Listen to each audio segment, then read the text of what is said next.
सीने में जलन, आंखों में तूफान सा क्यों है? इस शहर में हर शख्स परेशान सा क्यों है? यह शेर अक्सर दिल्ली शहर के लिए इस्तेमाल होता है, क्योंकि दिल्ली को प्रदूषण की राजधानी भी कहा जाता है। लेकिन अब हम जिस खबर का डीएनए टेस्ट करेंगे, उसे देखने के बाद आपकी ये गलतफहमी दूर हो जाएगी कि देश में सबसे ज्यादा प्रदूषित जगह दिल्ली है, क्योंकि आज हम आपको उस जगह लेकर चलेंगे जहां प्रदूषण का स्तर दिल्ली से 3 गुना तक ज्यादा रहता है। यह जगह है मध्य प्रदेश का सिंगरौली जिला, जिसकी पहचान पूरे देश में बिजली और कोयला उत्पादक जिले के तौर पर है। लेकिन अब सिंगरौली पर प्रदूषण का काला साया छा चुका है। दुनिया भर के प्रदूषित क्षेत्रों का डेटा तैयार करने वाली अमेरिकी संस्था ब्लैक स्मिथ ने सिंगरौली को दुनिया के 10 टॉप पोल्यूटेड क्षेत्रों में शामिल किया है। और भारत की केंद्रीय प्रदूषण नियंत्रण एजेंसी ने भी सिंगरौली को देश के 22 सबसे प्रदूषित क्षेत्रों की लिस्ट में रखा है।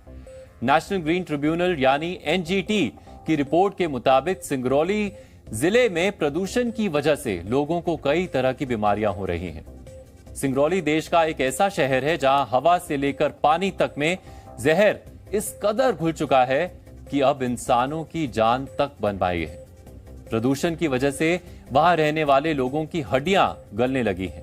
40 साल की उम्र में लोग बूढ़े हो रहे हैं और लोगों की औसत उम्र भी करीबन 5 साल घट रही है। दरअसल सिंगरौली जिले की पहचान ही वहां रहने वाले लोगों की जान की दुश्मन बन चुकी है। सिंगरौली मध्य प्रदेश का वो जिला है जहां देश में सबसे अधिक मात्रा में बिजली और कोयले का उत्पादन किया जाता है। यहां 11 thermal power plant, 16 coal mines, 10 chemical plant, 309 crusher plant, इसके साथ स्टील, सीमेंट के भी उद्योग हैं। एनजीटी की रिपोर्ट के मुताबिक इन उद्योगों से हर वर्ष 45 लाख टन कचरा निकलता है। इसमें से 35 लाख टन तो सिर्फ कोयले की राख है। यानी देश के एक बहुत बड़े हिस्से को बिजली से रोशन करने वाला मध्य प्रदेश का सिंगरौली खुद प्रदूषण के अंधेरे में घिरा हुआ है, जिसका असर न सिर्फ वहां की आबोहवा बल्कि वहां रहने वाले लाखों लोगों की जिंदगी पर भी पड़ रहा है। जी न्यूज की टीम ने सिंगरौली में प्रदूषण के खतरनाक स्तर और उसके असर की पड़ताल की, तो जो तस्वीर सामने आई वो बेहद चिंताजनक है। अगर आप दिल्ली, मुंबई जैसे बड़े और अक्सर शिकायत करते हैं कि प्रदूषण की वजह से सांस लेना मुश्किल हो रहा है, तो मध्य प्रदेश के सिंगरौली से हमारी ये ग्राउंड रिपोर्ट, इसको देखते हुए आपको वाकई अपने सीने में जलन और आंखों में तूफान सा महसूस होने लगेगा।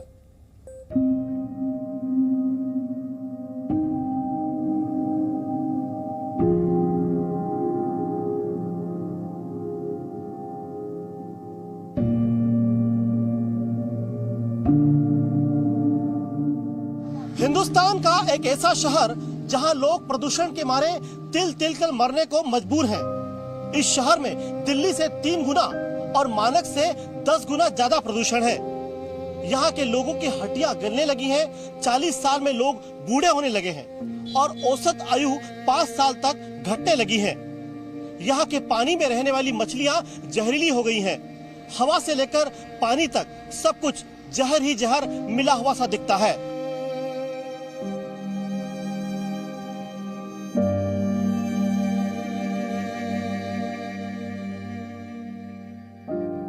दिन रात धूल और कोयले की राख उड़ती है। पावर प्लांट्स की चिमनियां काला धुआं उगलती रहती हैं। सड़कों पर कोयले से लदे वाहन दौड़ते रहते हैं। मध्य प्रदेश का सिंगरौली जिला भले ही कोयला और बिजली उत्पादन में नंबर 1 हो, लेकिन प्रदूषण के मामले में बद से बदतर है। प्रदूषण यहाँ न सिर्फ हवा में फैला है, बल्कि पानी में भी प्रदूषण बुरी तरह फैला हुआ है। मैं इसका एक छोटा सा उदाहरण आपको बताता हूँ। इस वक्त मैं एक नाले के ऊपर खड़ा हूँ और आप यहाँ देख सकते हैं कि किस तरह से 2 अलग अलग जो थर्मल पावर प्लांट से निकलने वाला वेस्ट वाटर है, ये फ्लाई ऐश का पानी है, और ये जो काला पानी आप देख रहे हैं, ये काला पानी भी उसी प्लांट से निकला हुआ वेस्ट वाटर है। ये दोनों ही पानी मिक्स होकर नाले के जरिए आप बहुत दूर यहाँ से देखेंगे तो आपको दिखाई देगा रेहन जो डैम है उसमें ये सीधे सीधे यहाँ से मिलता है। इस तरह के कई नाले हैं, जो छोटी छोटी नदियां हैं, नाले हैं, जो रेहन डैम में मिलती है। वो जो प्रदूषित पानी है वहां पर मिलता है और उसी पानी का फिल्टर होकर, उसी पानी से फिल्टर होकर ये पानी जो है वाटर सप्लाई, जो आसपास के रिहायशी इलाके हैं, इसमें वाटर सप्लाई के लिए यहाँ से पानी को फिल्टर करके छोड़ा जाता है। प्रदूषण यहाँ इतनी बुरी हाल है कि मतलब चारों तरफ ही यहाँ धूल ही धूल रहता है। थोड़ा सा भी हवा आया तो पूरा आसपास के गांव पूरा धूल के मारे पूरे ढक जाती हैं। और देखिए ये सब पाइप हैं अगल बगल, यहाँ डैम है, उस डैम का राख जब सूखता है मतलब गर्मी में, तब मतलब हवा चलता है, पूरा मतलब धूल ही धूल चारों तरफ। यहाँ सांस लेना एकदम मुमकिन हो गया है। मतलब तरफ तरफ की जिंदगी है, जीना मुश्किल हो गया है। सिंगरौली जिले में एनटीपीसी के पास सोनभद्र जिले के चिल्खाटांड गांव में बदहाली का आलम यह है कि यहाँ हर एक घर छोड़कर लोग गंभीर बीमारियों की चपेट में हैं। यहाँ के चिल्खाटांड गांव के नंदलाल 40 की उम्र में ही बूढ़े हो गए। 15 की उम्र तक सामान्य थे, इसके बाद हड्डियां गलनी शुरू हो गईं। नंदलाल की यह हालत प्रदूषण से जन्मी बीमारियों से हुई है। ये देखिए क्या है कि यहाँ जो है ना प्रदूषण और पानी से अनेक प्रकार की बीमारी हैं। कुछ तो मान लीजिए कि उससे भी मतलब पानी से प्रदूषण से भी हम लोग को जो है काफी मतलब परेशानियां होनी पड़ रही है। कितना किसी को टीबी का बीमारी, किसी को इस तरह के अनेक प्रकार की बीमारियां हैं ना पानी से।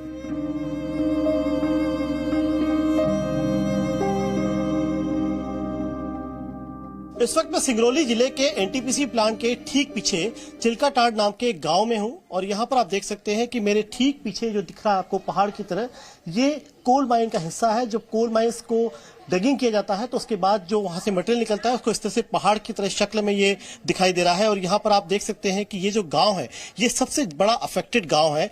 जब यहाँ पर पावर प्लांट चलता है तो उसके धूल और धुएं से जो प्रदूषण फैलता है, इस वक्त बारिश मौसम का मौसम है, इसकी वजह से यहाँ पर प्रदूषण नहीं दिखाई दे रहा है। अन्यथा यहाँ पर बाकी दिनों में काफी प्रदूषण होता है।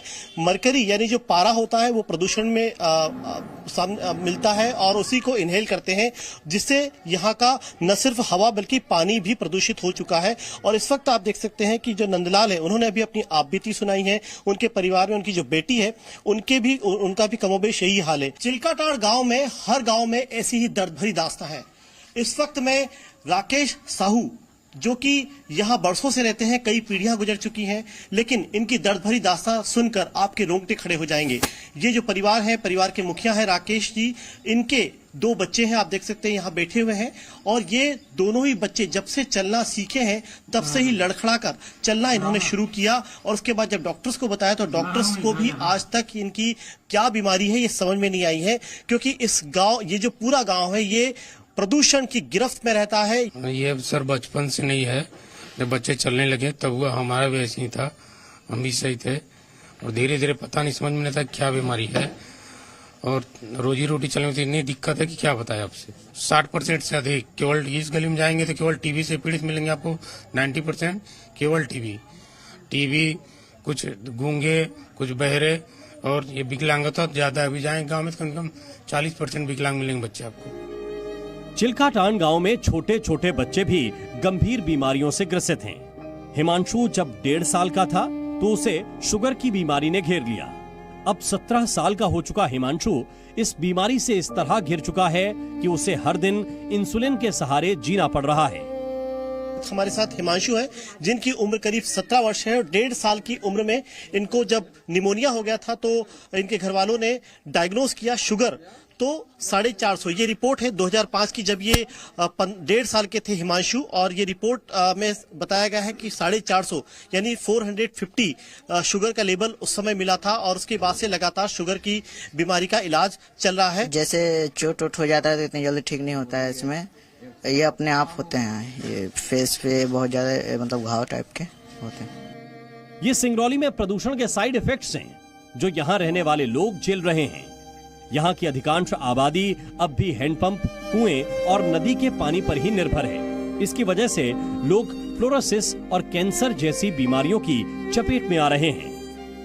और आप देख रहे हो कि एक डैम है रिहन जलाशय, रिहन डैम, ये पूरा जितना जैसे एनसीएल का कोयला बहे, एनटीपीसी का राख बहे, एनसीएल का जो वाशिंग होते हैं, जो तेल बहते हैं और जो कोयले जाते हैं, राख जा रही है, ये सारा जाता है कहाँ पे? डैम पे। उसी के पानी को लोगों को साफ करके उसको फिल्टर करके वो लोगों तक दिया जाता है, ये स्थिति है। और ये डैम का जो पानी है, जो राख है और जो कोयला है, इससे पारा, मरकरी, आर्सेनिक, फ्लोराइड का मात्रा इतना ज्यादा है कि ऐसा कोई व्यक्ति नहीं है इस गांव में जिसको कुछ ना कुछ प्रॉब्लम ना हो।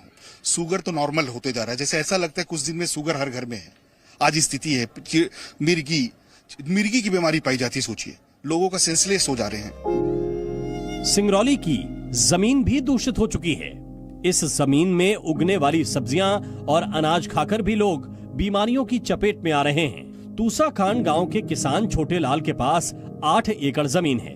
पहले 1 एकड़ में 20 से 25 क्विंटल धान हुआ करता था, लेकिन अब पावर प्लांट की वजह से जमीन इतनी खराब हो चुकी है कि इसकी उर्वरक क्षमता बेहद कम हो चुकी है। परेशानी खेती की प्लांट की वजह से हम लोग का खेती भी बिल्कुल पट हो गया है एकदम। जब खेती उतना उपजाऊ नहीं होती है, अब पहले बहुत होती थी। हाँ, पहले मिट्टी सब खराब हो रही है, ऊपर से गिर रहा है तो उन सब बर्बाद फसल को कर रहा है। सिंगरौली में थर्मल पावर प्लांट से 21,000 मेगावाट बिजली रोज पैदा होती है।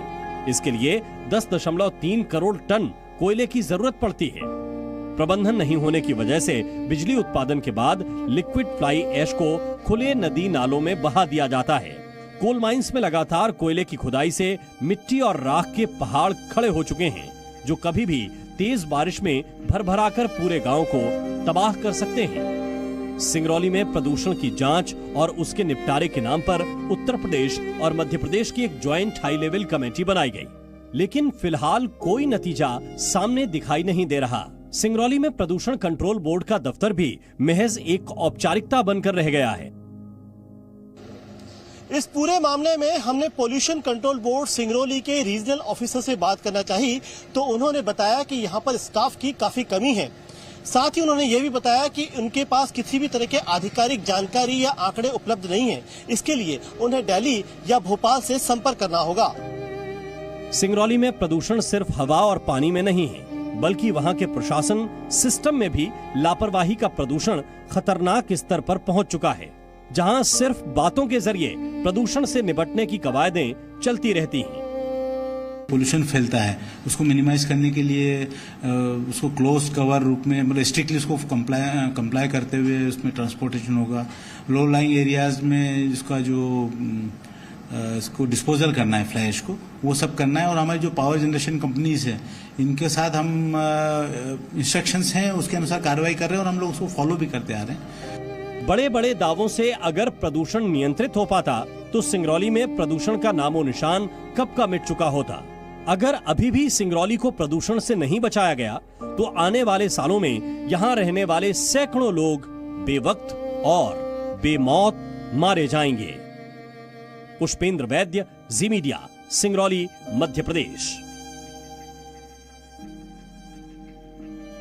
सिंगरौली में प्रदूषण की ग्राउंड रियलिटी देखकर अगर आप परेशान हो गए हैं तो अभी दिल थाम कर बैठिए, क्योंकि अब हम आपको सिंगरौली में प्रदूषण के कुछ और गंभीर साइड इफेक्ट्स बताने वाले हैं।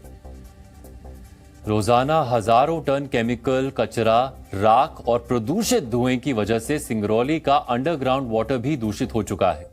यहां पानी में टोटल डिसॉल्व्ड सॉलिड्स यानी टीडीएस का लेवल 500 से 700 तक है, जो आमतौर पर 100 होना चाहिए। पानी में फ्लोराइड की मात्रा प्रति लीटर 1.5 मिलीग्राम से ज्यादा नहीं होनी चाहिए, लेकिन सिंगरौली के पानी में यह 3 से 4 मिलीग्राम प्रति लीटर है।